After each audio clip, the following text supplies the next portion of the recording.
Bonjour à toutes et à tous. Bon, une vidéo pour exprimer un ras-le-bol général qui sera partagé, je pense, par beaucoup de personnes. Bon, sécheresse, canicule. Hier, un agriculteur est mort dans sa moissonneuse dans l'Oise. 1500 hectares de blé sont partis en fumée. Ouais. Bon, et le ministre de l'Agriculture qui ne prend pas toutes les décisions adéquates. Alors, les aides de la PAC qui seront opérationnelles seulement à la mi-octobre, hein, 50 à 70% des aides seront données. Oui, enfin, d'ici la mi-octobre, il va encore s'en passer des choses. Hein. L'exploitation des jachères qui est arrivée très tard, hein, la semaine dernière et cette semaine, encore pour d'autres départements, alors que des demandes de dérogation ont été faites dès le mois d'avril. Donc, c'est se moquer de la gueule du monde encore. Hein, voilà. Ce qu'il faudrait faire aussi, c'est les reconnaissances de catastrophes naturelles et de calamités agricoles. Ça sera déjà un pas supplémentaire. Allègement aussi des charges, mais ça doit pas être que maintenant, c'est tout le temps. Voilà. Et comment? Une véritable réflexion sur la construction de retenues d'eau.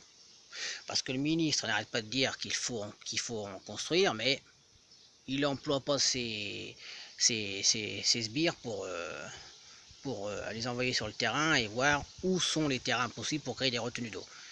On attend toujours et je pense qu'on va toujours attendre. J'espère pas. Mais bon, voilà. Alors ça, c'est le premier ras-le-bol. Hein. Ça fait l'année dernière, c'était pareil. En 2017, c'était pareil. Hein. Il y avait une forte sécheresse et les mesures qui ont été prises, c'était les mêmes. Hein. Et toujours tardivement. Ça traînasse, ça traînasse, ça traînasse. C'est du grenouillage.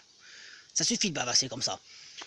Et puis ne parlons pas des cultures que doivent planter nos paysans entre les moissons d'été et les plants d'hiver. Hein. C'est vrai qu'on va faire lever des cultures au nom des surfaces intérêts écologiques, SIE. Hein. C'est vrai qu'on va les faire lever maintenant alors que les sols ils sont secs comme Artaban. Ouais, faut arrêter le délire là. Bon, ça c'est le premier point. Le deuxième point que je vais vous parler, qui m'énerve beaucoup, comme d'autres personnes, c'est l'approbation de l'Assemblée nationale pour la ratification du CETA. 266 députés macronistes ont voté pour, 213 contre. Bon, et il y a une dizaine de députés macronistes qui ont voté contre. Je les félicite, je leur en remercie, et il faut à tout prix tous les convaincre. Il faut en ramener vers nous. Il faut faire pression de n'importe quelle façon sur eux. Là, ils sont en vacances jusqu'au 10 septembre, donc dès la rentrée, il va falloir les avertir que si ils vont ratifier pour de bon le CETA, ils seront coupables, responsables de, attention, je vais inventer un nouveau mot que j'emploie depuis un moment, de la désagriculturation de la France, c'est-à-dire la fin de l'agriculture en France, et ils seront coupables et responsables des suicides à venir. C'est pas possible. C'est pas possible qu'on apporte des produits, de la nourriture, qu'on est capable de produire en France. Vous êtes bien d'accord avec moi, non? Bon.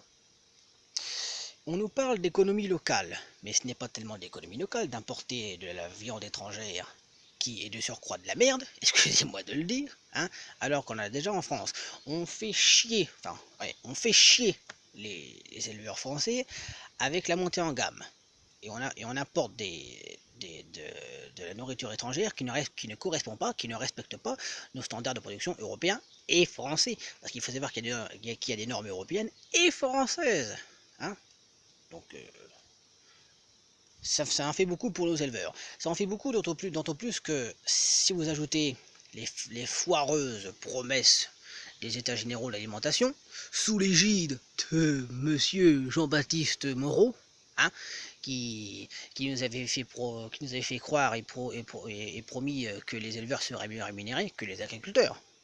Serait mieux rémunéré. Ouais, enfin, quand je vois que la tonne de lait, elle tourne toujours entre 320 et 350 euros les millilitres, alors qu'il leur faut 450 euros, que la viande bovine, le kilo bah, il est payé à 3,50 € alors qu'il le faut 1 euro de plus hein, pour avoir un salaire, parce que tout travail mérite salaire, je suis désolé de le dire, hein, mais bon, c'est comme ça.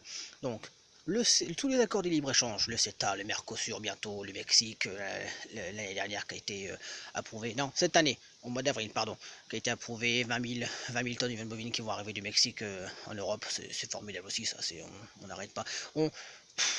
C'est la folie libérale depuis les années 70.